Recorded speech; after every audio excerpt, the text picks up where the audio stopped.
Assalamualaikum warahmatullahi wabarakatuh. Sahabat-sahabat hobi baca kitab yang dirahmati Allah. Pada video kali ini kita akan membahas tentang azan yang sedang viral dari Pondok Pesantren Az-Zaitun.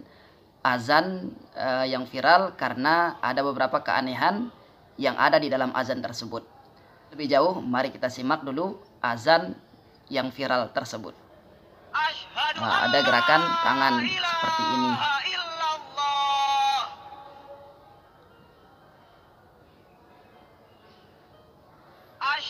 Nah, kemudian pakai tangan kiri, sekarang tangan kanan ya. Gerakannya sama. Begini, begini, dan begini.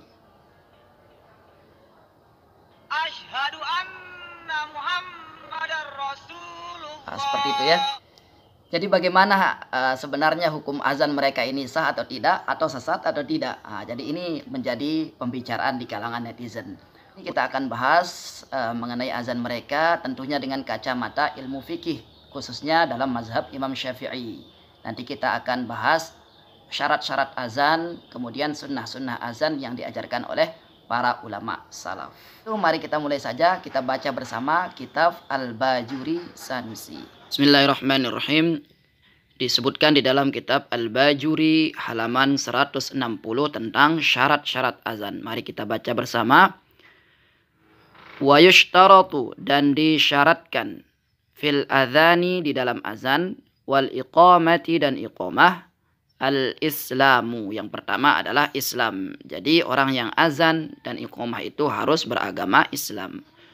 Wa tamyizu, dan yang kedua adalah tamyiz. Tamyiz ini adalah anak kecil yang sudah bisa membedakan baik dan benar, atau yang sudah bisa membedakan tangan kanan dan tangan kiri, dan tentunya juga bisa melafazkan kalimat-kalimat azan. Wat tartibu, dan yang ketiga adalah tartib, berurutan. Berurutan antara kalimat-kalimat azan yang sudah disusun atau yang sudah ditetapkan oleh syariat. Artinya tidak boleh mendahulukan misalnya hayya 'alal falah dengan hayya 'alas shalah. Wal wila'u baina kalimatihima. Kemudian berturut-turut atau tidak ada pemisah antara kalimat-kalimat azan dan iqamah. Jadi ketika azan tidak ada pemisah antara kalimat yang satu dengan kalimat yang lainnya. Wa dukhulu waqtin, dan yang kelima adalah masuknya waktu. Jadi azan untuk sholat harus dikumandangkan ketika waktu sholat sudah masuk. Bagaimana cara kita mengetahui waktu sholat sudah masuk? Tentunya dengan metode-metode yang telah ditetapkan oleh para ulama, yaitu dengan melihat pergerakan matahari. Jadi ini ya, di antara syarat-syarat azan yang harus dipenuhi supaya azan dianggap sah oleh syariat. Jadi kalau kita lihat azan yang viral kemarin di Ponpes Az-Zaitun itu, kalau sudah memenuhi kriteria atau syarat-syarat yang disebutkan ini, maka azannya sah. Lalu yang menjadi masalah adalah ketika dia menggunakan gerakan-gerakan yang tidak diketahui atau yang tidak dikenal oleh para ulama salaf dan tidak dianjurkan oleh seorang pun daripada ulama-ulama salaf. Memang di dalam azan ada gerakan-gerakan yang disunnahkan kita untuk kita lakukan, tetapi bukan gerakan-gerakan seperti dilakukan oleh santri-santri yang ada di Pondok Pesantren Az-Zaitun itu. Apa saja gerakan-gerakan yang disunnahkan menurut para ulama?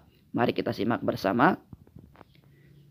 Wa yusannu, dan disunnahkan, fil adhani wal iqamati, dalam azan dan iqamah itu, al-qiyamu, berdiri, ala alin, pada tempat yang tinggi, inihtija ilaihi, jika diperlukan kepada tempat yang tinggi tersebut. Jadi kita azan itu pada tempat yang agak lebih tinggi daripada yang lain. Wat tawajjuhu lil qiblati, kemudian sunnah yang kedua adalah kita menghadap kiblat, bukan menghadap jamaah. Jadi menghadap kiblat. Sementara video yang kita saksikan kemarin itu menghadapnya kepada menghadap jamaah, bukan menghadap kiblat. Wa ayyal tafita bi'unuqihi, dan ia menengok dengan lehernya, artinya menengokkan lehernya, yaminan, ke arah kanan, marratan, satu kali, fi hayya 'alas shalah, pada ketika mengundangkan hayya 'alas shalah. Nah, ketika mengumandangkan kalimat hayya 'alas shalah, maka disunnahkan gerakan menengok dengan leher ke arah kanan. Ini yang disunahkan, bukan isyarat-isyarat dengan tangan. Washimalan, dan ia menengok ke arah kiri marrotan, satu kali, fi hayya 'alal falah, ketika mengumandangkan kalimat hayya 'alal falah. Jadi yang disunahkan itu adalah menengok ke arah kanan ketika hayya 'alas shalah, kemudian menengok ke arah kiri ketika mengumandangkan hayya 'alal falah. Ini yang disunahkan, bukan gerakan-gerakan isyarat atau gerakan-gerakan yang lain. Ini saja mungkin syarat dan sunnah azan yang perlu kita ketahui. Yang pasti kita harus tetap berpegang kepada pedoman para ulama salafus soleh yang tentunya lebih selamat, yang sudah jelas sanad keilmuannya, bukan abal-abal ya kayak sekarang ada mazhab Soekarno, mazhab apa dan yang lainnya. Mudah-mudahan kita selalu diberikan taufik oleh Allah Subhanahu wa taala. Sampai sini, wassalamualaikum warahmatullahi wabarakatuh.